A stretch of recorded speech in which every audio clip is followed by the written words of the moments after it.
The Super Bowl was shaking all weekend. It's all everybody's been talking about. Where there was some controversy about a protester during the Kendrick Lamar Super Bowl halftime show, whether or not this guy was officially detained and arrested, or whether or not he was just banned from the NFL events completely. There's a lot to the story. Let's talk about it.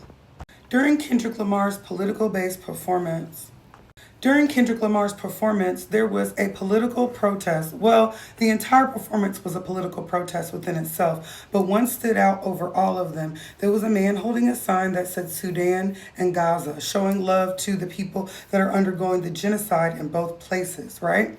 Now, he stood on top of a Buick and immediately was detained after that by the people that worked in the NFL stadium. Now, I didn't know whether or not even that detainment was a part of the protest, symbolic of something. He tried to show us he was fighting for his freedom of speech and then he got detained in front of everybody. That could have been a ploy. I did not know.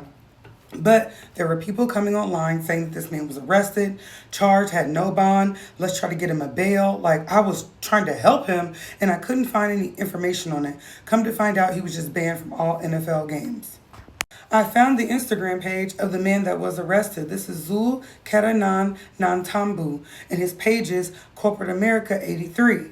Now, if you want to go find him, he's got very low followers. I'm sure when I go look back, it's going to be way more. But this is the man that got detained. Now, he said allegedly that Kendrick did not know anything about him going and pulling that flag out. They're saying that the flag was snuck into the show and that he pulled it out all on his own impromptu and got detained for it. Although it seemed really, on brand for what they were talking about. This was a protest rally cry from Kendrick. And with that, this just seemed like it was a part of the show, a part of him saying we're fighting for our rights with music. And we're fighting the rights with more than just music. This was the highest stage to do all of this on. Kendrick's show was actually the most viewed Super Bowl halftime ever. It was 133 million viewers, and that's chart topping. So that's how many people saw this in real time. But he has not been arrested.